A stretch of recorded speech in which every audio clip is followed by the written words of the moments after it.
¿Qué tal? Muy buenas tardes. Les saluda Carlos Anderson aquí en UCI, un canal inteligente, para presentar una nueva edición de El Conversatorio del Instituto del Futuro, que llega a ustedes, por supuesto, gracias a la colaboración, el auspicio de la Fundación Frederick Naumann. Hoy día vamos a hablar acerca de los 100 primeros días de la administración del presidente Joe Biden, o Biden, como dicen aquí, como decimos aquí en el Perú, pero bueno, yo lo pronuncio más o menos como lo dicen los norteamericanos, Joe Biden. Y para poder conversar y poder tratar los diferentes aspectos de la administración, tenemos aquí una colección de expertos. Antes que nada, Gisela López Lenzi, ¿no?, del comercio y especialista, periodista de temas internacionales de la sección Mundo. También vamos a tener a Guido Penano, un economista destacadísimo, a George Dernert, por supuesto, de la Fundación, a quien le voy a dar dentro de un ratito el pase, y Miguel Ángel Rodríguez Maki, un internacionalista, ¿no? Evidentemente los Estados Unidos es todavía la potencia hegemónica y tiene su actuar, o sea, lo que sucede en los Estados Unidos nos impacta a todos. Así que quiero darle la bienvenida entonces a nuestros panelistas de hoy, comenzando por supuesto por Jennifer Gómez, para que nos cuente un poco de la Fundación. Jennifer, ¿cómo estás? Buenas tardes, Carlos. Muchísimas gracias por el pase. Muy contenta de estar nuevamente un viernes con ustedes en estos interesantísimos conversatorios. Sobre todo que hoy nos acompaña nuestro director, el señor George Dernert. Bueno, desde la Fundación, ¿cuáles son las actividades que realizamos? Ante todo, nuestra Fundación es una de las 6 fundaciones políticas de Alemania que se encuentra afiliada al Partido Liberal Alemán. Nuestras actividades acá en la Oficina de los Países Andinos no solo trabaja para Perú, sino también trabajamos para Ecuador, para Chile, para Colombia, Bolivia y Venezuela. Siempre enfocados en los valores liberales, en el Estado de Derecho, en derechos humanos, economía social de mercado, Smart Cities, digitalización y educación de calidad. Así que los invitamos a que nos sigan en nuestras redes. Siempre tenemos interesantísimos foros, este tipo de conversatorios, sobre todo muchas cosas para los jóvenes. Y nos pueden seguir como FNF Países Andinos en Instagram, en Facebook y en Twitter. Gracias. Gracias Jennifer. Bueno, a ver, ¿por qué es importante tomarle un poco la medida de las cosas a 100 días de comenzar la administración del presidente Joe Biden? Gisela, como periodista, digamos, ¿qué es lo periodístico, qué es lo noticioso de estos 100 días? Hola, buenas tardes a todos, un gusto, muchas gracias por la invitación. Bueno, estos primeros 100 días han sido realmente, yo creo que ha superado las expectativas, ¿no? Siempre es una marca, ¿no? Los primeros 100 días de lo que puede hacer un gobierno, ¿no?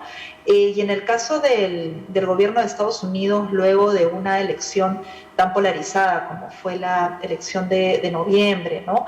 Y con un ahora expresidente como Donald Trump, con una personalidad tan fuerte y lo que pasó con la toma del Capitolio, realmente las primeras semanas de Biden se preveían bastante complicadas, ¿no? Cómo hacer para bajarle el tono a la polarización que tenía el país, ¿no? ¿Y qué tal lo ha hecho? ¿Qué tal lo ha hecho? O sea, ¿ha bajado el tono de confrontación o no? No, ciertamente, en realidad, Biden, al tener una personalidad distinta, mucho más pausado que Trump, obviamente, había de repente un poco el temor, el ser de repente un poco más, pues pausado, tener otro ritmo, digamos, que de repente las cosas lo iban a superar un poco, ¿no? Al inicio, ¿no? Sobre todo en el contexto de pandemia, ¿no? Pero realmente si vemos el ritmo de vacunación que ha tenido, por ejemplo, que era su prioridad al inicio de su gestión, él había prometido 100 millones de dosis para sus primeros 100 días y alcanzó la meta en el día 58, ¿no? Uh-huh. Entonces es realmente un poco más de la mitad, ¿no? del tiempo que él prometió, que él dijo, ¿no? Y el ritmo de vacunación realmente en Estados Unidos es impresionante, ¿no? Bueno, ya vemos todo ese tema del turismo de vacunas, la cantidad de peruanos y de gente de otras partes. Exacto, ¿no? Aquí hay uno, ya tiene las 2 vacunas. Exacto. Claro, ¿no? Entonces, y ahora incluso salió que en Nueva York si vas a poder vacunarte en sitios turísticos, ¿no? Entonces, realmente esa era una de sus prioridades y yo creo que en ese aspecto se ha cumplido, ¿no? Ahora, obviamente son muchos retos y ha planteado sobre todo el tema de la reactivación económica. Y ¿no? vamos a ir de a poquitos por ahí, pero yo quiero preguntarle quiero preguntarle a Jörg Danner de la Fundación justamente Frederick Naumann, ¿cuál es tu lectura, Jörg, en términos, digamos, de análisis político? Los Estados Unidos ha sido siempre considerado realmente un país de derecha, ¿no? Yo recuerdo un libro que a mí me fascina, que se llama The Right Nation, Estados Unidos, ¿no? La nación correcta o la nación de derechas, ¿no? La elección, por supuesto, de Biden con más de 70 millones de votos, ¿verdad? Como que pone en cuestión esto, pero realmente ha habido, digamos, un cambio en el sentir político norteamericano. ¿Cuál es tu lectura? ¿Jörg? No te escuchamos, Jörg. ¿Jörg? ¿Jörg? ¿Hay algo con el... Bueno, a ver, entonces, mientras Jörg va terminando de arreglar su micrófono, tomemos entonces el... ¿Está ahí Jörg? Ah, ok, perfecto. Good. Estoy absolutamente de acuerdo que dijo Gisela con respecto a la pandemia, pero también es un cambio grande en la política internacional.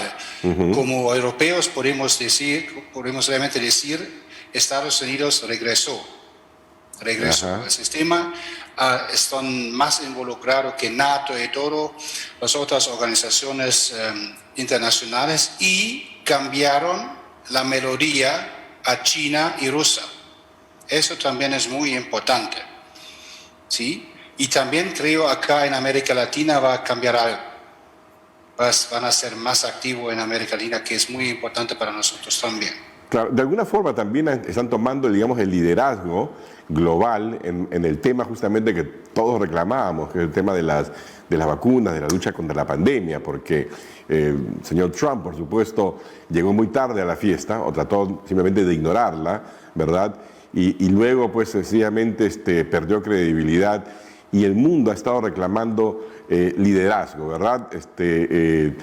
Por ejemplo, la propuesta ahora del propio presidente Biden de hacer a un lado las patentes, ¿no? De promoverlo eso en el seno de la Organización Mundial para el Comercio, es una muestra de ese liderazgo.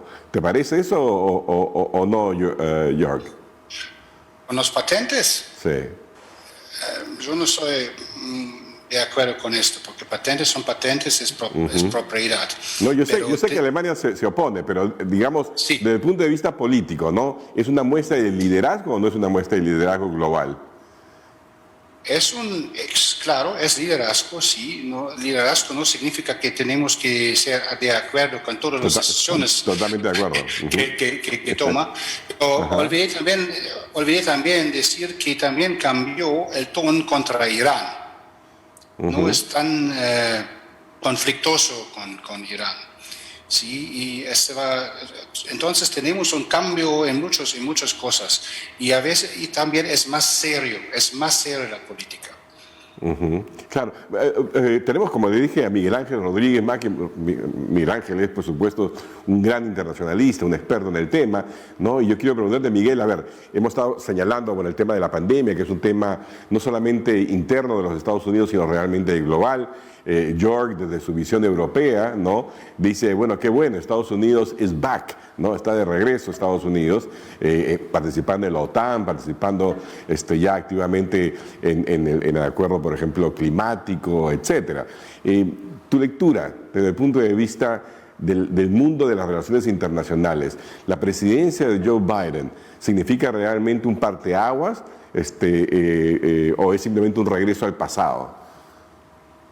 Muchas gracias, Carlos, y muy buenas tardes con todos.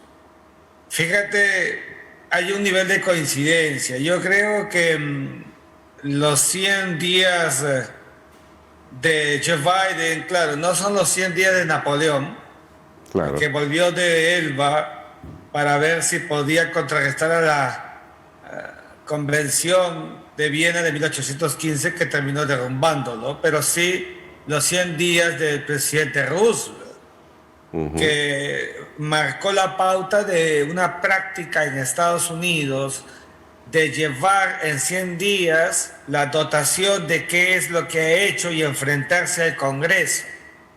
Entonces, esto es muy importante porque Joe Biden, que ha entrado al Senado, donde se ha presentado con sus dos mujeres, como él dijo, que marca la historia, Kamala Harris, la vicepresidenta, y Nancy Pelosi, la presidenta de la Cámara de Representantes.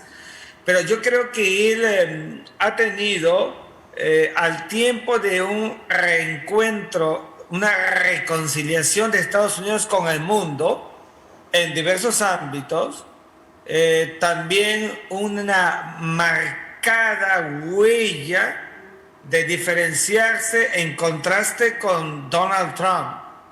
Si Donald Trump vituperó a la Organización Mundial de la Salud, pues Joe Biden retorna, casi como el hijo pródigo.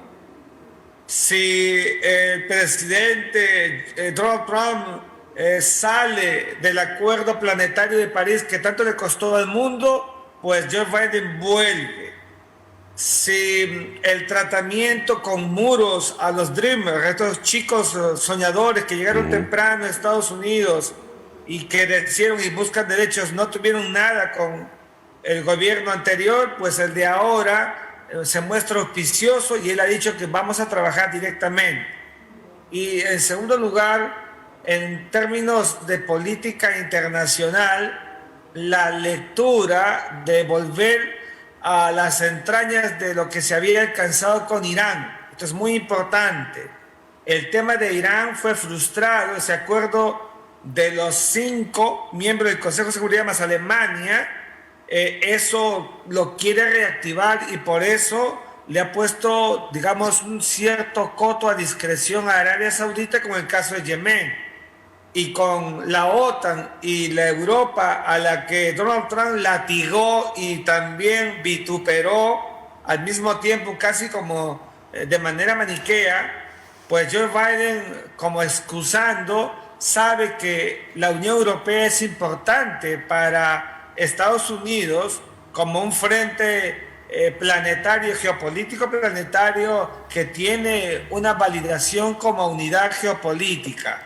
Y entonces, claro, aquí vemos a un Joe Biden que llega en el tema más estelar, ha sido lo que criticó a Donald Trump por la vacuna. Y él sabía que la gente lo iba a medir por su respuesta a la vacuna. Querían ver si el candidato que tanto hablaba sí, que ha sido súper exitoso, ¿no, Miguel? Y ha sido realmente exitoso. 200 millones de dosis aplicadas, 96 millones de estadounidenses. Creo que es un aliento importante, amén de los subsidios que está determinando para la política interna. Ahorita vamos a ver para el tema de la política interna y la parte económica, lo vamos a hacerlo con Guido Penano, pero yo quiero volver a preguntarte a ti, esto que tú acabas de reseñar, ¿es parte, digamos, de una especie de volver a ponerse un maquillaje o realmente implica un cambio fundamental en la política exterior norteamericana? No, yo creo que es una buena pregunta. Yo creo que no es un maquillaje. Yo creo que aquí hay un tema transversal. Y ahí está, por ejemplo, el tema de Afganistán. En este sí hay un nivel de coincidencia. Mientras Donald Trump nada más que dijo que se retiraban antes del 1 de mayo, Joe Biden quiere la foto y se retiran el 11 de septiembre. La foto de la historia de los 20 años. Pero en general hay un núcleo duro en Washington al que los presidentes siempre tienen que, digamos, dar cuenta.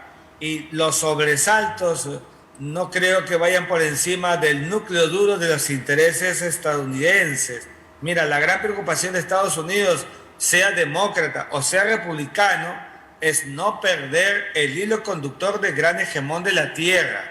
Y eso sí puede ser peligroso. Y ese es el mandato de la historia para una nación que ya lleva más de 100 años piloteando la conducción del sistema internacional, seamos claros. Y entonces allí sí hay oxígeno de toda la plataforma política, del núcleo duro de los lobistas estadounidenses, que ante demócratas o republicanos en eso no van a querer negociar. Y allí es donde el libreto de Joe Biden no lo veo maquillado, sino más bien en la idea de tratar de hacer un gobierno realmente en la expectativa que se ha tenido de un hombre longevo, como él decía, que por serlo no iba a haber mucha eficacia, efectividad, y lo cierto es que en 100 días está haciendo más de lo que se hubiera podido creer. Exacto. Bueno, después vamos a regresar, porque tenemos todavía temas de carácter geopolítico, ¿no? Como por ejemplo, tenemos los temas de China, tenemos el tema de Rusia y evidentemente también tenemos el tema de América Latina, ¿verdad? Pero antes de eso yo quiero también resaltar, así como ha habido un tremendo éxito en materia de vacunación, ¿no? Indiscutible éxito, ¿ya?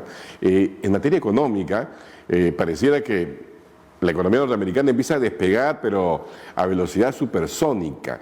Y yo quería preguntarle a Guido, ¿no? ¿Qué explica ese renacer tan violento de la economía norteamericana? O sea, ¿cuál ha sido el secreto de la fórmula de Joe Biden?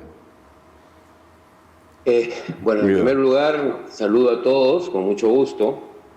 En segundo lugar, permíteme hacer una broma, pero aquí parece que todos simpatizan con Biden, ¿no? Puro demócrata, puro demócrata. No has invitado a ningún Trump. No hay trampistas ahora. No hay trampistas, no han desaparecido, pero sí. Mira que con las justas perdieron, ¿no? Ajá. Bueno, en segundo lugar, a mí me llama la atención que se pueda aclamar estos éxitos extraordinarios en los primeros 100 días en la medida que, y por favor, aclarando, ¿no?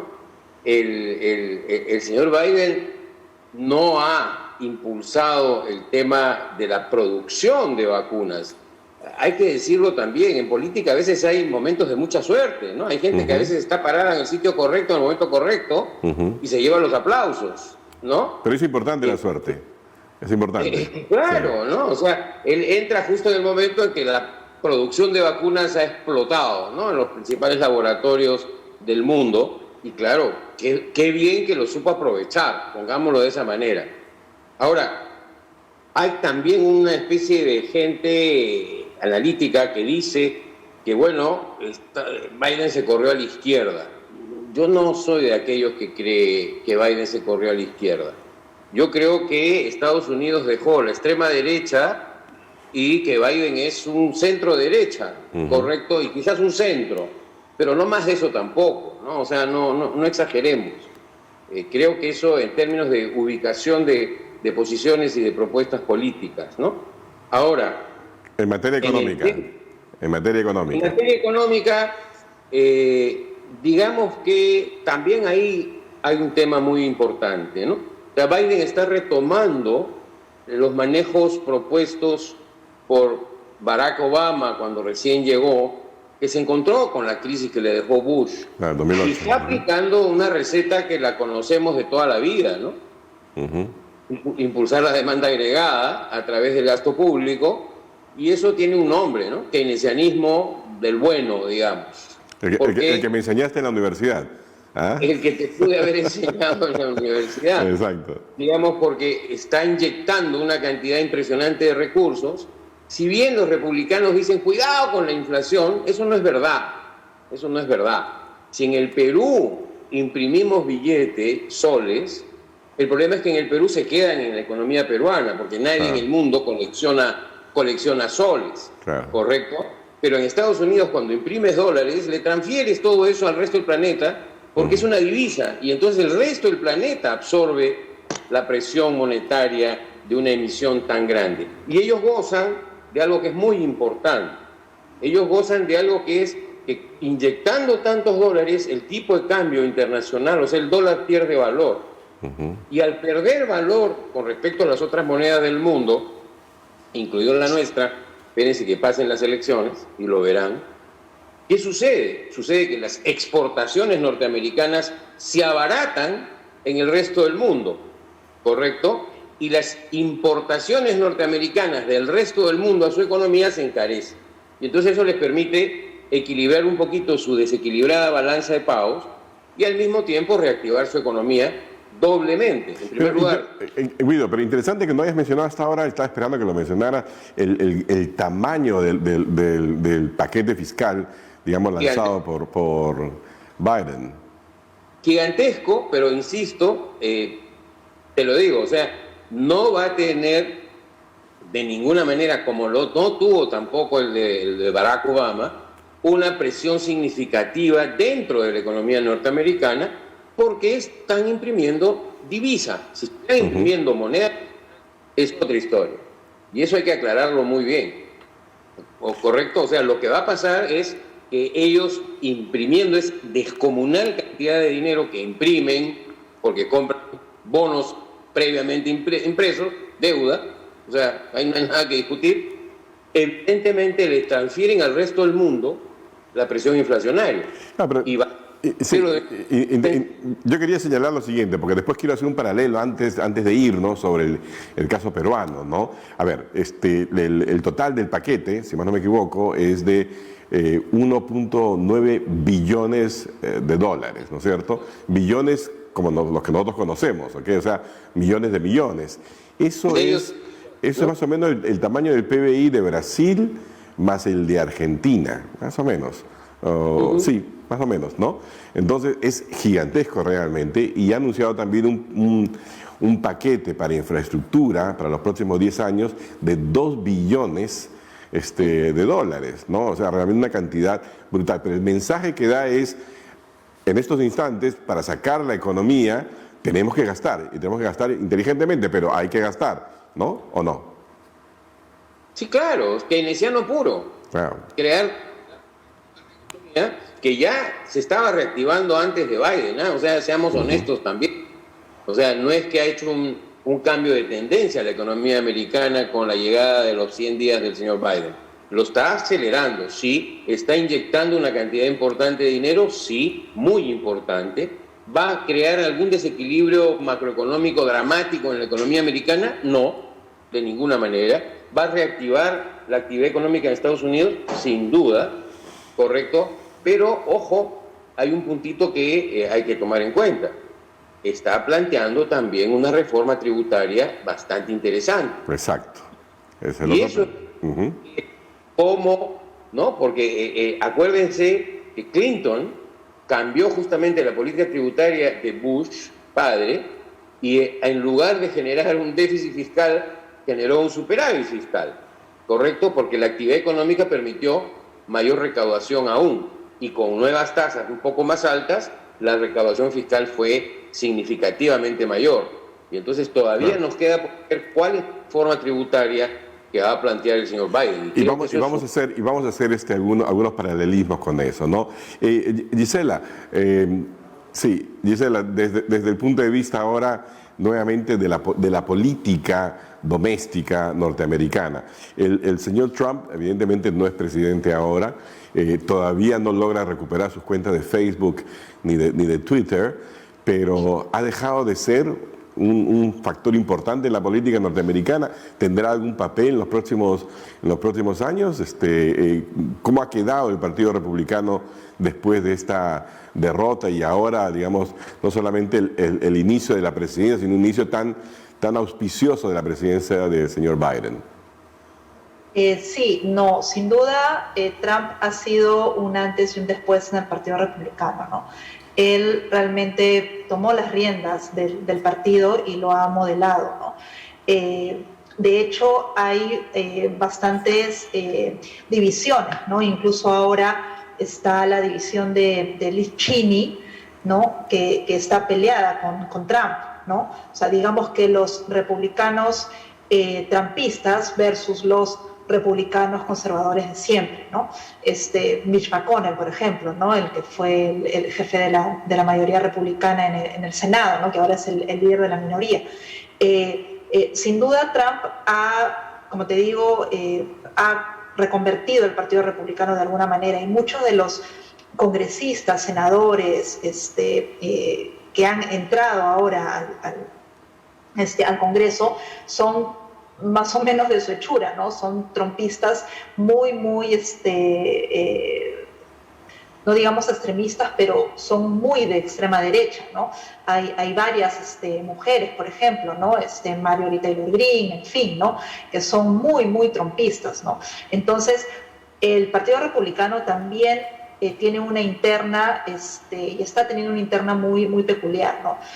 Ahora, el hecho de que Trump no esté en las redes sociales, de hecho a él lo ha afectado, una cuestión que no tiene la exposición que tenía antes, ¿no? Antes él tuiteaba de una manera impresionante, ¿no? Habían días, y nosotros hicimos una vez un registro de cuántos tweets enviaba al día, ¿no? A veces en horas enviaba 20 tweets seguidos, ¿no? Y sobre todo en la madrugada, ¿no? Ahora, no tener esa exposición en las redes sociales, sin duda no tiene esa exposición en los medios que tenía antes, pero eso no quiere decir que él no esté reuniéndose continuamente con los republicanos que son de su grupo, ¿no? De hecho, en estos días el gobernador de Florida, que es de su grupo, también ha cambiado un poco las reglas de juego electoral en Florida, ¿no? Que es un estado clave.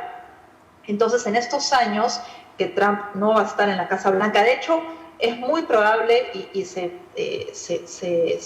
especulaba bastante si él se iba a presentar en el 2024. Pareciera que sí. O sea, tendría que presentarse realmente un candidato fuerte como para hacerle frente, ¿no? Se hablaba de Mike Pence, que era su vicepresidente, pero luego de la toma del Capitolio quedó bastante, se peleó, ¿no? Con Trump ese día, en realidad, ¿no? Se enfrentó con él, luego se han amistado, pero en fin, las relaciones están un poco ahí resquebrajadas. Entonces, yo no creo que su salida de la Casa Blanca signifique su salida de la política, ¿no? Yo creo que el Partido Republicano, sin duda, está siendo un partido diferente con Trump, ¿no? Qué interesante. El Partido Republicano está siendo un partido diferente con Trump. Hay un antes y un después, definitivamente, sin duda, con sí. Trump. Ok, y las relaciones Estados Unidos-Europa, George, yo he sentido definitivamente que hay una especie de alegría, ¿no? Cuando tú dijiste, Estados Unidos is back, está de regreso, ¿no?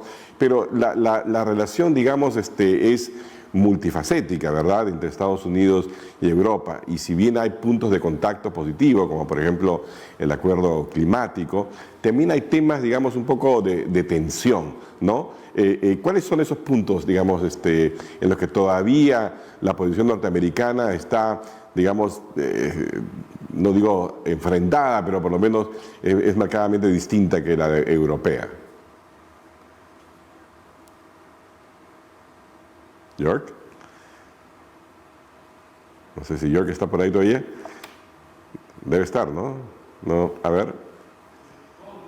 Su audio. Ay, siempre llego con el audio de York. York. ¿Ahora me escuchan? ¿Me Ahora escuchan? sí. Ok, sí. Mira, lo siento. Cuando Trump empezó en su palabra sin inauguración, y también en su campaña siempre dijo America First. Ese para mí fue una mentira. Fue Trump First, no America First. Cada presidente representa, está luchando por los intereses de Estados Unidos, cada presidente. ¿Qué cambio es el tono? Por ejemplo, todavía hay tensiones con este pipeline de gas. Es una discusión también la contribución de los países europeos en el OTAN. Por ejemplo, nosotros firmamos un contrato de 2% de nuestro presupuesto, deberíamos hacer. La Alemania no lo cumple, pero en este no va a cambiar. Creo que si los europeos piensan que todo va a cambiar y es un chico más soft, más suave, va a ser una pesadilla. Es otro método de política, pero en algunas cosas no va a cambiar la política de Estados Unidos. En estas cosas no, porque también tenemos que cumplir nuestros contratos, nuestros compromisos, es absolutamente claro. Ese es un punto importante. Ok. Sí, justamente te iba a preguntar a ti, Miguel Ángel, ¿tú cómo lo ves? A ver, dos cositas. Primero, retomando un poco lo que había dicho Guido Penán, yo siempre digo en las clases esto. Siempre hay que mirar la coyuntura y la actuación del actor político.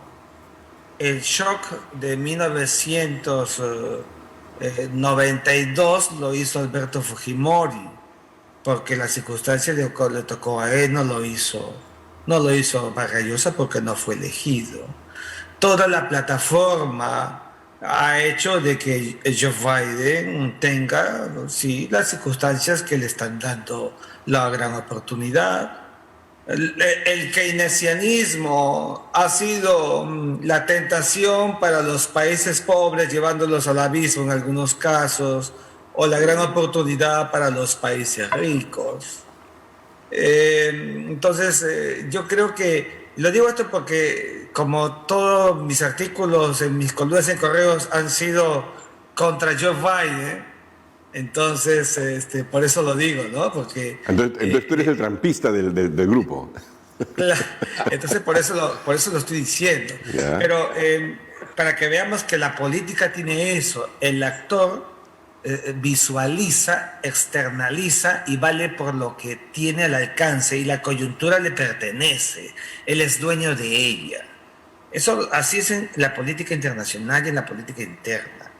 En el tema de Europa, fíjense qué interesante lo que dice George, porque efectivamente la Unión Europea, que después de la Segunda Guerra Mundial se dieron cuenta, se miraron a la cara todos y uno, casi como los mosqueteros, y creyeron de que cada uno de manera unilateral no iba a poder hacer nada.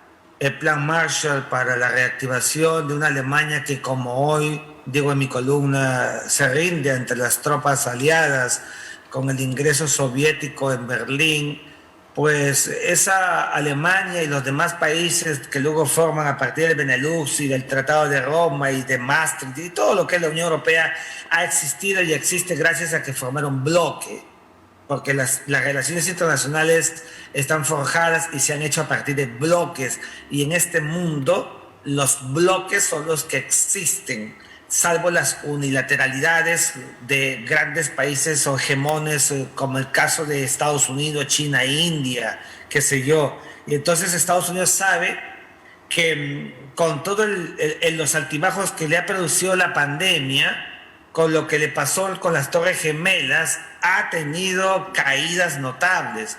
Y por eso ya no se habla del mundo multipolar o del mundo unipolar, se habla del mundo multipolar. Okay. Y Estados Unidos no quiere el mundo multipolar. Estados Unidos quiere ser siempre el gran hegemón. Y Donald Trump configuró esa visión, que rescató esa visión nacionalista estadounidense, pero que cayó por la circunstancia que se llama pandemia. Como también han caído otros presidentes en la historia. Claro, pero a ver, yo creo que allí sí. Miguel Ángel, un segundito. A ver, como tú sabes, la simbiosis. Sí, como tú sabes. La simbiosis será importante con la Unión Europea y Estados Unidos. En política internacional, como todos sabemos, no existen amigos, ¿verdad? Existen solamente intereses.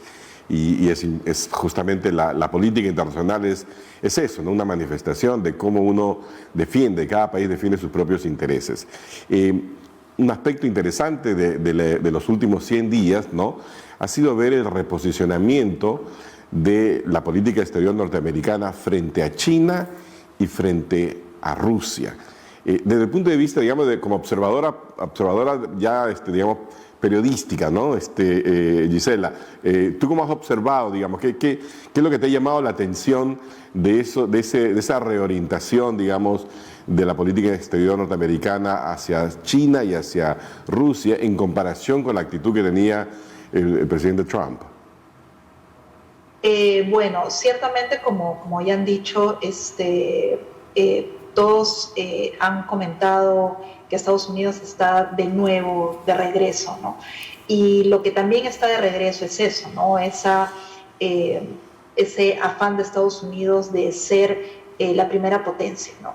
Que en estos 4 años, digamos que China y Rusia le quitaron protagonismo en el escenario internacional, ¿no? O sea, se aprovecharon en realidad de todos los huecos que les dejó Trump, ¿no?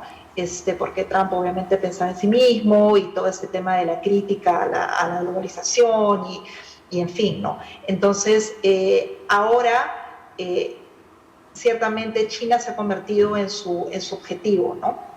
El objetivo de Estados Unidos, no tanto o sea, Joe Biden como presidente, pero realmente lo que quieren es neutralizar a China, ¿no? De hecho, Trump con la pandemia, él hablaba del virus chino y en fin, y culpaba a los chinos, pero de una manera bastante superficial, ¿no? Pero ahora, digamos que Biden está atacando el tema chino de otra manera, ¿no? Criticando el tema de los derechos humanos en la región de Xinjiang, el tema del ciberespionaje, el tema de Hong Kong, el tema de Taiwán, que también lo había visto Trump, ¿no? Trump también le había, digamos, el tema de Taiwán, que es un tema muy, muy sensible para los chinos. Trump también lo había tocado, empezó a tener más relaciones con Taiwán, pero digamos que Biden ahora está siendo, digamos, prioritario, ¿no? O sea, no por gusto, su secretario de Estado, la gira que está haciendo, que ha hecho, ha sido más o menos por la zona, ¿no?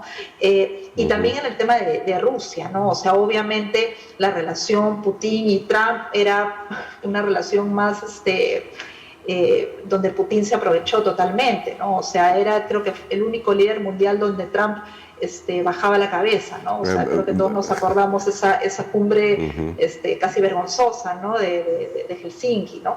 Entonces, ahora ha elevado el tono a su manera, ¿no? O sea, no en las maneras de Trump, ¿no? Que era altisonante, ¿no? Con tweets y todo, ¿no? Simplemente de una manera tranquila, reforzando sanciones, hablando del ciberespionaje, en fin, ¿no? Y al mismo tiempo, que es lo interesante, Biden también en esta reunión sobre el clima que él hizo hace unas semanas, los puso, ¿no? A Trump y a Xi Jinping a hablar del tema, ¿no? Y eso también es interesante, ¿no? O sea, porque él, digamos, es ahora ambos países punto de mira, pero al mismo tiempo no quiere ser confrontacional, ¿no? Digamos que su estrategia y su tono es distinto, pero sin duda es un objetivo, ¿no? Es el objetivo de que ellos sepan de que Estados Unidos ha sido, es y seguirá siendo, ¿no? La primera potencia y que ellos están por debajo, ¿no? Eso creo que es el mensaje que quiere dar Biden a ellos y al mundo, ¿no? Ok, y Guido, ¿a ti te parece que efectivamente Estados Unidos es y será la primera potencia mundial en materia económica, o realmente China está destinada inevitablemente a heredar ese lugar? Bueno, no me gusta tu inevitablemente, correcto. Está bien. Pero sí, yo creo que caminamos a un mundo, así como caminamos hacia un mundo multipolar en materia de política internacional, caminamos a un mundo no hegemónico exclusivamente de Estados Unidos en materia económica. Definitivamente, yo creo que todo lo que estamos viviendo de los últimos 10 años en materia económica es simple y llanamente el reflejo de esa, entre comillas, si quieres, desesperación norteamericana de sentir que cada vez tiene más pegado en la espalda a China y que vienen otros más atrás, porque claro, nosotros no miramos mucho a India, pero India también es un jugador de peso en el nuevo contexto mundial, ¿no? Entonces, ¿qué es lo que está pasando? Antes la torta del excedente de la riqueza producida en el planeta Tierra se lo quedaba Inglaterra. Después Inglaterra tuvo, lástima, que cedérsela a Estados Unidos como parte del esquema resultante de la Segunda Guerra Mundial. Estados Unidos se comenzó a encargarse de administrar, entre comillas, esa riqueza, Alemania hoy día es un jugador importante, pero no de la envergadura, porque la Unión Europea no ha terminado de consolidar un factor fundamental, que es una alianza política. Es una alianza económica y no es una alianza política. Mientras eso no se resuelva, Europa no va a ser un jugador importante en el contexto, ¿correcto? Pero China sí. China dice, acá estoy y he venido a quedarme, ¿correcto? Y nótalo, por ejemplo, te lo voy a decir de una manera muy sencilla. China es uno de los principales productores de oro en el mundo. China es uno de los principales compradores de oro en el mundo. China es el principal acumulador de oro físico en el mundo en este momento. ¿Por qué crees que está haciendo eso? Porque en algún momento va a salir a decir, mi moneda tiene respaldo en oro. Y volvemos al Bretton Woods, y volvemos a... Así es. Ajá. Eso viene. Ahora, yo sí quisiera subrayar algo que escuché decir a George, que me parece muy importante. Aquí no hay grandes cambios hacia afuera de Estados Unidos entre Trump y Biden. Biden lo que ha hecho es decirle al votante norteamericano, al suyo, que él existe y que él tiene una posición distinta, y ha corrido rápidamente a demostrar esas posiciones distintas en el tema migratorio, en fin, y también tranquilizar, evidentemente, a su clientela, por ejemplo, con el tema del clima, etc. Pero en el tema europeo, y más todavía en el tema latinoamericano, no hay nada. Y normalmente con los demócratas nunca ha habido nada. ¿Correcto? Ahora, Nichols me da una esperanza, porque fue embajador aquí, y bueno, ¿no? Algo debe tomar en cuenta de América Latina y el Perú. Pero que Biden, aparte de resolver su problema fronterizo con los centroamericanos, que siempre, y México para ellos ha sido una cosa aparte, porque es el vecino, pero para América Latina, que por ejemplo está, digamos, caminando en dirección a un izquierdismo que a muchos nos preocupa, yo no he escuchado una frase del gobierno americano con respecto a lo que sucedió en Chile, a lo que está sucediendo en Colombia, al triunfo, ¿no? En Bolivia, al riesgo en el Perú, etcétera, etcétera, etcétera, etcétera. Ok, voy a tomar eso, Guido, porque yo también estaba pensando un poco sobre América Latina, ¿no? Reflexionando que así como Estados Unidos evidentemente no demuestra tener una política, digamos, clara hacia la región, China, por el contrario, sí. China tiene una política clarísima con relación a América Latina, ¿verdad? Hay toda una estrategia de acercamiento, hay una estrategia de envolvimiento, hay un recurso... Y con Europa también, ¿ah?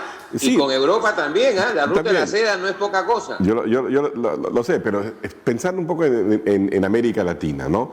Esta ausencia de Estados Unidos y esta gran presencia, digamos, China, ¿verdad?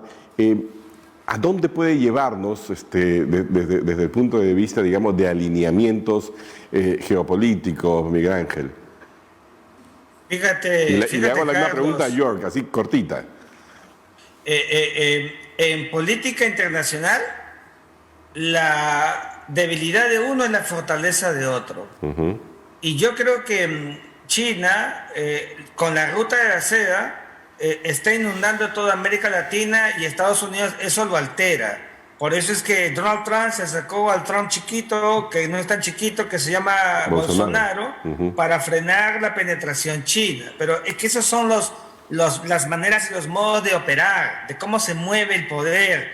Y los chinos, la verdad es que se valen hasta de la pandemia para incursionar y penetrar por todos los espacios. O sea, eso se llama, a mi juicio, habilidad. Tenemos que ser claros y decirlo.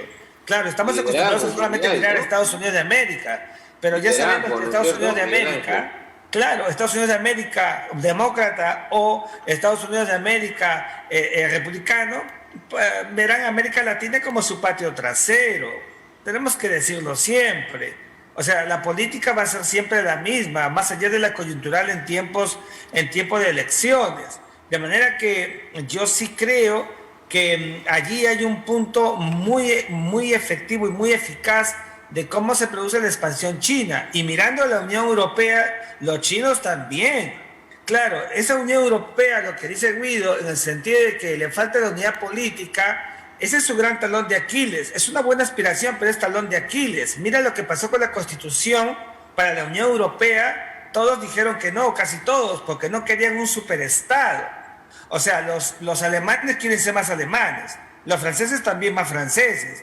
Pero al momento de juridizar la relación económica que comenzó con el Benelux, empezaron a retroceder. Y ahí ese es el gran reto de la Unión Europea. Bueno, preguntémosle. Yo coincido que para coexistir y seguir adelante tendrá que llegar a un nivel político que hoy no tiene. De acuerdo, preguntémosle entonces a un alemán si efectivamente quiere ser más alemán. Jörg. Yo me siento como un europeo que nací en Alemania. Ok. Realmente. Ajá. Y con respecto. Ya, ok. Sí, sigue. Y con respecto que dices de América Latina, creo que es, como dijo Miguel, la debilidad de otros actores es la fortaleza de los otros. Pero para mí, para regresar a tu pregunta, ¿qué son los actores más importantes en el mundo y el líder número uno? Para mí todavía es Estados Unidos, porque tenemos que ver en tres distintos triángulos. Es un triángulo económico. Tenemos China, tenemos Estados Unidos y tenemos la Unión Europea. Tenemos el triángulo, digamos, militar, Fuerzas Armadas, es China, es Rusia y es Estados Unidos. Y vemos el triángulo política, para mí es Estados Unidos, es Unión Europea y no sé qué es, pero no es China. Entonces, la gran ventaja que tiene Estados Unidos que es parte de estos tres triángulos. Interesante. Es el único país que es parte o miembro de estos tres triángulos. Pero también en el mundo multipolar no es posible ser un líder solo. Tienes que formar alianzas. Eso es absolutamente claro. Y con respecto de América Latina, ahora lo que vemos especialmente en esta pandemia es que China está tirando plata a todo el continente, especialmente acá en Perú, en Argentina, en otros países. Y Estados Unidos no, ¿verdad? Se congeló un poquitito York, pero eso es lo que quería decir, si más no me equivoco. ¿Verdad, York? Si regresa, estoy seguro que le he completado bien la frase. A ver, en estos últimos 6-7 minutos que tenemos, ¿no? Yo quería pedirle a cada uno de ustedes, así que en un minuto y medio, más o menos me den su expectativa, ¿no? Porque a veces, pues, uno tiene una carrera así de caballos y después de parada de burros, ¿no? Es decir, ¿cuáles son los riesgos que corre la administración Biden, que podría, digamos, descarrilarlo del camino tan exitoso que ha tenido estos 100 días? Gisela. Si bien estos 100 días la nota es positiva, digamos, para Biden, ahora se enfrenta con el problema del Congreso, ¿no? En el Senado él tiene una mayoría ínfima, son 50-50, y la única diferencia lo hace Kamala Harris, que al ser la vicepresidenta es la presidenta del Senado, ¿no? Digamos que es el voto decisivo, pero en realidad en la mayoría de proyectos los demócratas necesitan 60 votos, entonces tienen que convencer a 10 republicanos que se volteen, y eso no es tan sencillo. Entonces, por ejemplo, en el tema del 1,9 billones de dólares que le aprobaron para la pandemia, obviamente, porque es la pandemia y es también, se vería muy mal, digamos, de los republicanos que no le hayan aprobado ese plan, ¿no? Pero en el resto de planes, ¿no? El de infraestructura, el plan de las familias estadounidenses, lo de la reforma fiscal, en fin, esa interna política en el Senado no va a ser tan sencilla. O sea, todos esos planes muy interesantes de inyección de dinero, en fin, se va a topar con el Congreso, ¿no? Entonces necesita esos votos, ¿no? Necesita convencer a esos 10 para poder lograr muchos de los planes que ha presentado, ¿no? Entonces yo creo que ahí es donde va a venir ahora la pelea, ¿no? Hay que recordar todo el obstruccionismo que hubo en la era Obama, ¿no? Perfecto. Entonces ahí puede ser el clarísimo, Gisela. Muchísimas gracias, muy interesante. Guido, ¿tú cómo ves? Así, en un minuto también, los principales riesgos. Sí, claro. Yo creo que Trump no está muerto políticamente. Yo creo que Trump lo vamos a ver regresando con mucha fuerza y con mucha fuerza dominando el Partido Republicano. Está trabajando para recomponer su fuerza al interior, está comenzando a purgar a los no Trumps dentro del Partido Republicano. Y lo otro, evidentemente, yo veo que el gran problema, la gran debilidad que veo en Biden es que no va a poder presentarse a una reelección, o además ya lo anunció, y además la edad no se lo permite. Entonces sus planes son de mucho más corto plazo, y el que sí va a comenzar a decir aquí estoy y voy a salir reelegido es Trump. Por lo tanto, en las elecciones que vienen las elecciones parlamentarias, que están aquí nomás cerquita, ¿no? Ahí vamos a ver. Me temo que el señor Trump puede recuperar lo que perdieron por las elecciones en Georgia, que fueron los 2 votos que le dieron básicamente el control del Senado a el señor Biden, y es frágil, como dice Gisela, digamos, fue un triunfo como se ve en los caballos, ¿no? Por fotografía. Y entonces la posibilidad de que Trump, descansado y ya consolidando su fuerza, yo creo que es un tipo que puede estar de regreso. Lamentablemente, para mi gusto, ¿no? Perfecto. George, tu visión así también en un minuto. ¿De qué? No, mi internet cayó, no entendí. Tu visión acerca de los riesgos que tú ves, ¿no?, para la administración Biden en lo que resta del año y en lo que resta de la administración.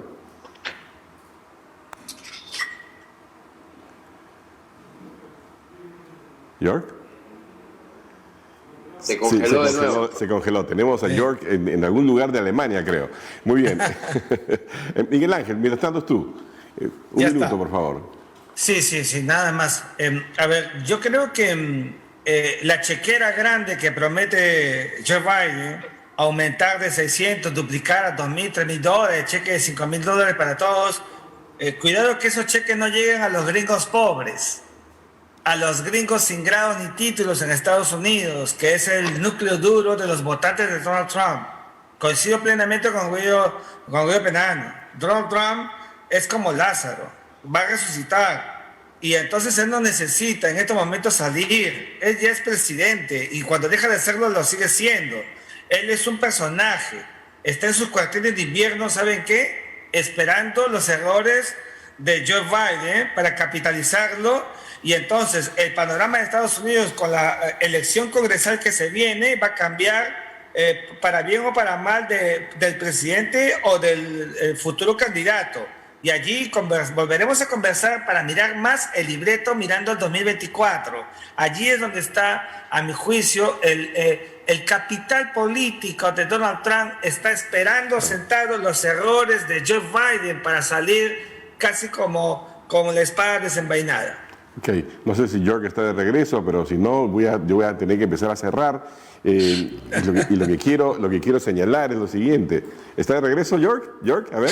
Sí, no sé qué pasó con mi internet, pero yo veo que la amenaza es que va a perder en los midterm elections.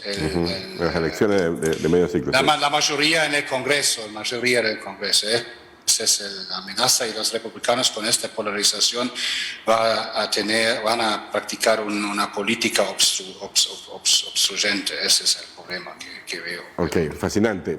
Ahora, seguramente se preguntarán, ¿y por qué tanta atención a los Estados Unidos, a lo que pasa, etcétera? Porque lo querramos o no, sigue siendo la gran superpotencia del mundo, y lo que ellos hagan nos afecta directa o indirectamente. Guido habló del tema del dólar, efectivamente. La lucha con China, todas esas cosas nos afectan. Así que aquí, en este conversatorio de todos los viernes, por UCI, un canal inteligente, le vamos a seguir también tomando la pista y bueno, viendo las repercusiones para nuestro país. Muchísimas gracias. Un placer. Gracias. Gracias a Hasta todos. luego. Buenas noches. Hasta luego. Muchas gracias.